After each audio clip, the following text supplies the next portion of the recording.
यह मुंशी प्रेमचंद की कफन कहानी है। यह कहानी गांव के एक हरिचंद परिवार की है। उस परिवार में घीसू, उसका बेटा माधव और उसकी गर्भवती पुत्रवधू, यह 3 सदस्य थे। घीसू और माधव दोनों अव्वल दर्जे के कामचोर और आलसी थे। जब घर में उन्हें कुछ खाने को न मिलता तो वे दूसरों के खेत से मटर, आलू आदि चोरी करके अपना पेट भरा करते थे। माधव का बया बुधिया से कोई साल भर पहले ही हुआ था।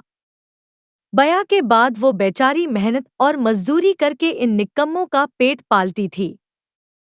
एक सर्द रात दोनों बाप बेटे किसी के खेत से चुराए हुए आलू अपने झोपड़े के द्वार पर बुझे अलाव के सामने भुनकर खा रहे थे। उधर झोपड़े के अंदर गर्भवती बुधिया पीड़ा से तड़प रही थी। मालूम होता है कि बचेगी नहीं, जा देख तो आ, घीसू ने माधव से कहा। मरना ही है तो जल्दी मर क्यों नहीं जाती, देख कर क्या करूं, माधव ने कहा।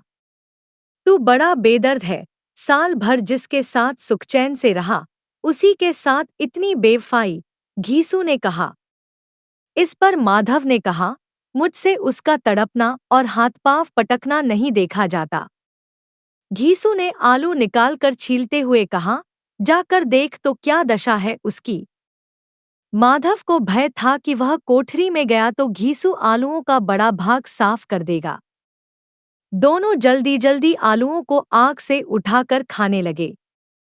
आलू खाकर दोनों ने पानी पिया और वही अलाव के सामने अपनी धोतियां ओढ़कर पांव पेट में डेल सो गए।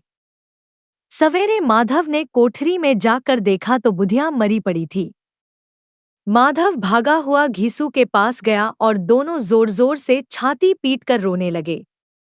उनका रोना धोना सुन पड़ोसी उन्हें समझाने लगे। बाप बेटा रोते हुए गांव के जमींदार के पास गए। वो इन दोनों की सूरत से नफरत करता था। वो कई बार इन्हें चोरी करने के लिए और वादे पर काम न आने के लिए अपने हाथों से पीट चुका था। घीसू ने जमीन पर सिर रख और आंखों में आंसू भरे हुए कहा, सरकार, बड़ी विपत्ति में हूँ। माधव की घरवाली रात को गुजर गई। सरकार की दया होगी तो उसकी मिट्टी उठेगी। यूं तो बुलाने पर भी नहीं आता, आज जब जरूरत पड़ी तो आके खुशामद कर रहा है। जमींदार ने कुढ़ते हुए 2 रुपए निकालकर फेंक दिए। जब जमींदार ने 2 रुपए दिए तो गांव के बनिए महाजनों को इंकार का सहस कैसे होता। 1 घंटे में घीसू के पास 5 रुपए की अच्छी रकम जमा हो गई। इस रकम से दोपहर को घीसू और माधव बाजार से कफन लाने गए। इधर लोग अर्थी के लिए बांस काटने लगे।